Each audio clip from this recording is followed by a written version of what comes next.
Saviez-vous qu'il existe une créature dans les profondeurs de nos océans qui a été témoin de la Révolution française, de l'invention de l'électricité et de l'ascension et la chute d'empires, le tout depuis son habitat glacé? Imaginez un être vivant qui, aujourd'hui, en plein 21e siècle, est peut-être né lorsque Galilée commençait tout juste à observer les étoiles. Nous parlons d'un animal dont l'existence défie notre compréhension du temps et de la vie elle-même, un véritable fossile vivant dont la longévité dépasse de loin celle de tout autre vertébré connu sur la planète. Cet être énigmatique est le requin du Groenland, dont le nom scientifique est Somniosus microcephalus. Son incroyable capacité à vivre des siècles et parfois plus de 500 ans en fait le vertébré le plus longévif de la Terre. Cette affirmation n'est pas une simple conjecture ou une histoire de pêcheurs, c'est un fait étayé par une recherche scientifique rigoureuse et surprenante. Pendant longtemps, la communauté scientifique a été confrontée à une énigme. Comment déterminer l'âge d'un requin qui ne possède pas de structure calcifiée comme les otolithes des poissons osseux ou les bandes de croissance dans les os des mammifères, qui sont couramment utilisés à cette fin? Les requins possèdent un squelette cartilagineux, ce qui rendait la datation extrêmement difficile. La grande avancée est venue avec une étude révolutionnaire publiée en 2016 dans la prestigieuse revue Science. Une équipe de scientifiques dirigée par le biologiste marin Julius Nielsen de l'Université de Copenhague a développé une méthode innovante pour percer les secrets de la longévité de ce mystérieux prédateur. La clé de leur découverte se trouvait dans les yeux du requin du Groenland, plus précisément dans le noyau de son cristallin, la lentille de l'œil. Ce tissu est métaboliquement inactif et se forme pendant le développement fœtal de l'animal, restant inaltéré tout au long de sa vie. Cela en fait une capsule temporelle biologique parfaite. Pour déterminer l'âge, les chercheurs ont utilisé la datation au radiocarbone, une technique qui mesure la proportion d'isotopes de carbone 16 dans un échantillon. La particularité de cette méthode résidait dans un phénomène connu sous le nom de pulsation de la bombe. Pendant les décennies des années 1950 et 1960, les essais nucléaires atmosphériques ont libéré de grandes quantités de carbone radioactif, ou carbone 14, dans l'atmosphère. Ce carbone 14 s'est incorporé dans la chaîne alimentaire marine, laissant une empreinte discernable dans les tissus des organismes vivants nés ou développés pendant cette période. En analysant les noyaux des cristallins de 28 requins du Groenland femelles capturés de manière incidentelle, les scientifiques ont pu identifier la signature de la pulsation de la bombe dans les yeux de certains des spécimens les plus jeunes, ceux nés après 1960. Cette référence a servi de point de départ pour calibrer leurs mesures. Pour les requins plus âgés, dont le noyau du cristallin ne montrait pas le signal du carbone 14 des bombes, la quantité de carbone 14 naturel diminuait constamment au fil du temps en raison de sa désintégration radioactive. Cela leur a permis de calculer un âge approximatif. Les résultats ont été stupéfiants. L'étude a révélé que les requins du Groenland grandissent à un rythme incroyablement lent, environ 1 cm par an. Cette lenteur de croissance est un facteur crucial qui contribue à leur exceptionnelle longévité. Les chercheurs ont estimé que l'âge du plus grand requin analysé, une femelle mesurant 5 mètres et 2 cm, était d'environ 392 ans. Cependant, en raison de la marge d'erreur de la datation au radiocarbone, l'estimation réelle de son âge pourrait osciller entre 272 et 512 ans. Cette fourchette l'a fermement consolidé comme le vertébré le plus longévif du monde, dépassant de loin la baleine boréale qui peut vivre jusqu'à 211 ans. La révélation de l'âge du requin du Groenland n'a pas seulement été une étape scientifique, mais elle a également ouvert de nouvelles voies de recherche sur les mécanismes biologiques derrière un vieillissement aussi prolongé. Ce requin est une créature fascinante en soi, parfaitement adaptée à son habitat inhospitalier dans les profondeurs de l'Arctique et de l'Atlantique Nord. Son habitat s'étend des eaux froides du Groenland et de l'Islande, descendant à des profondeurs qui dépassent souvent les 2000 mètres, où les températures peuvent avoisiner 0 degré Celsius ou même être légèrement négatives. C'est dans cet environnement extrême qu'il a évolué pour survivre pendant des siècles.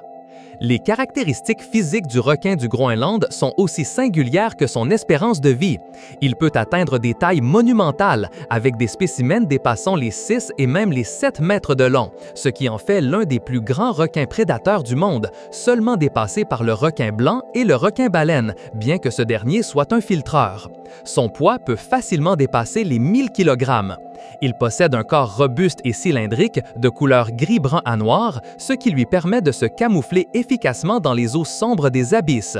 Ses nageoires sont relativement petites par rapport à son corps, une caractéristique commune chez les habitants des profondeurs marines qui se déplacent lentement et conservent leur énergie. L'une des caractéristiques les plus notables du requin du Groenland sont ses yeux. Il présente souvent un aspect laiteux ou trouble. Cela est dû à un parasite copépode appelé Haematocoïta elongata qui s'accroche à leur cornée. Ce parasite vit dans l'œil du requin, se nourrissant de son tissu oculaire, ce qui peut provoquer une cécité partielle ou totale. Cependant, cela ne semble pas affecter gravement la survie du requin, car cet animal compense sa vision limitée par un sens de l'odorat et une ligne latérale extrêmement développée, cruciaux pour naviguer et chasser dans l'obscurité abyssale. Curieusement, il a été émis l'hypothèse que le parasite pourrait même agir comme une sorte de bioluminescence pour attirer des proies, bien que cela reste une spéculation. Les adaptations physiologiques du requin du Groenland à son environnement froid sont essentielles à son incroyable longévité. Son métabolisme est extraordinairement lent. Dans les eaux glaciales où il habite, chaque processus biologique, de la croissance à la respiration et à la réparation cellulaire, est considérablement ralenti. Cette faible activité métabolique a un effet protecteur sur ses cellules, réduisant les dommages oxydatifs et l'usure générale de l'organisme, ce qui est un facteur fondamental dans son processus de vieillissement prolongé.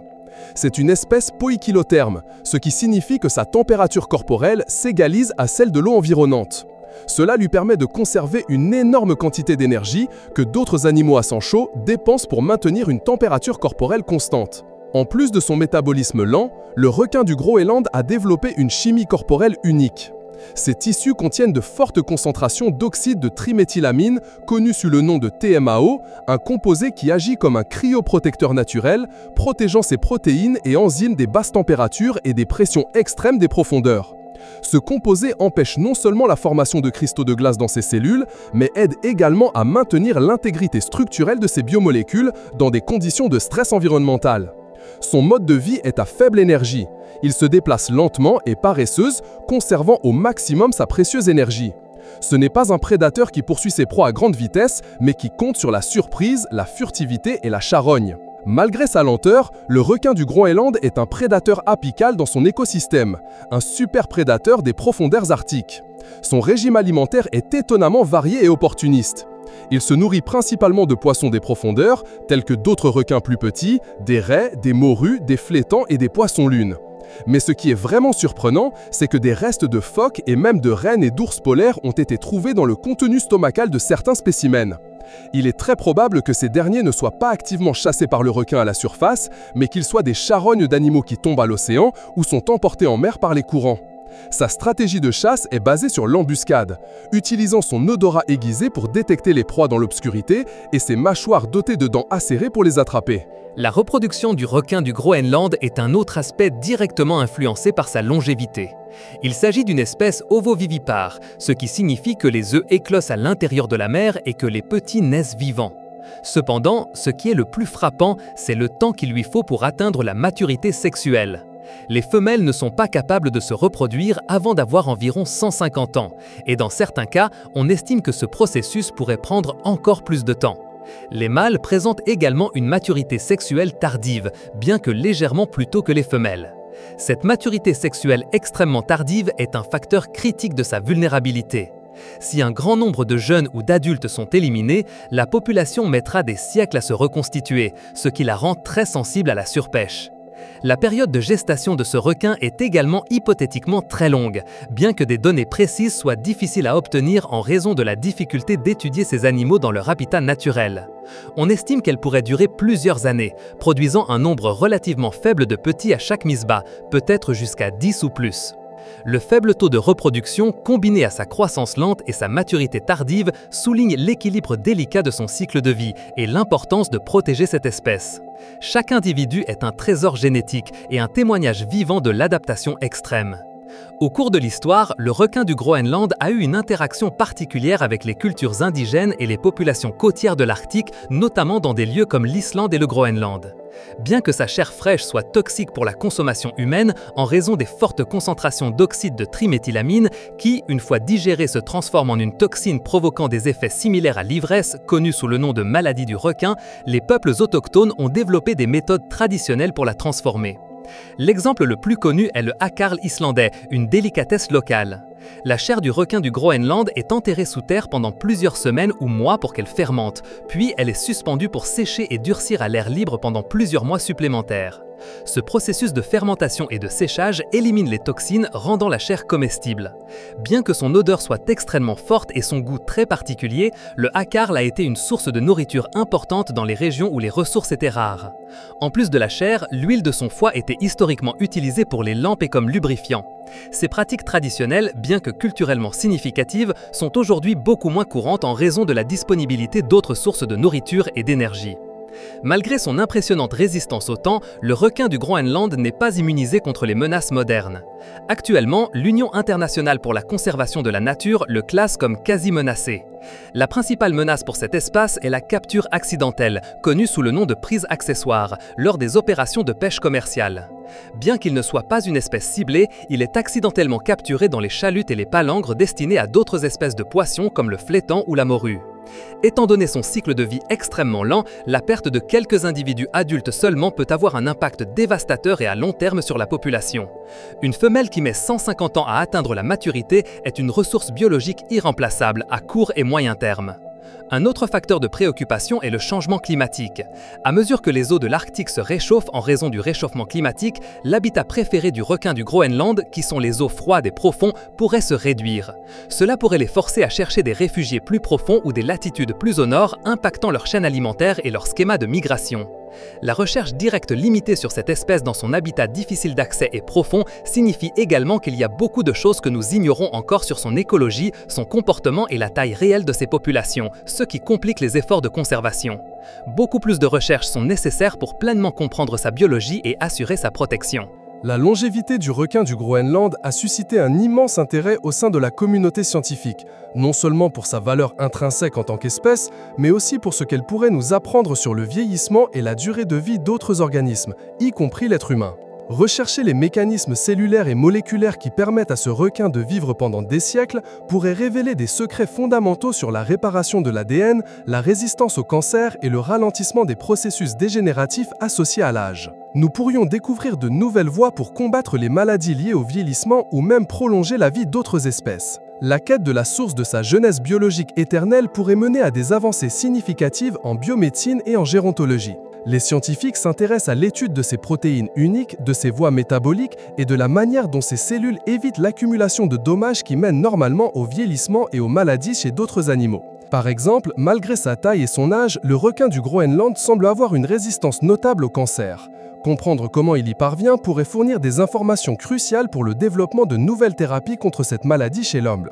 Son mystère n'est pas seulement fascinant, c'est une opportunité. Ce géant silencieux des profondeurs est plus qu'un simple animal. C'est un chronomètre biologique, un témoin vivant de siècles d'histoire planétaire, un gardien des secrets du temps. Son existence nous oblige à remettre en question ce que nous pensions savoir sur les limites de la vie et l'adaptabilité des espèces. C'est un rappel de l'immensité et de la merveille de la nature que nous n'avons pas encore pleinement explorée. Le protéger signifie préserver l'une des plus grandes merveilles biologiques de la Terre et un potentiel incalculable pour la science et l'humanité.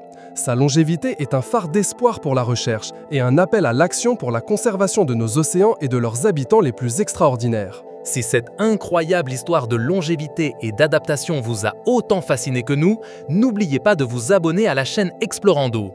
Aimez cette vidéo, laissez-nous un commentaire avec vos réflexions et partagez ces connaissances avec vos amis et votre famille. Votre soutien nous aide à continuer d'explorer les mystères de notre monde et à partager des histoires aussi étonnantes que celle du requin du Groenland. Rejoignez notre communauté d'explorateurs.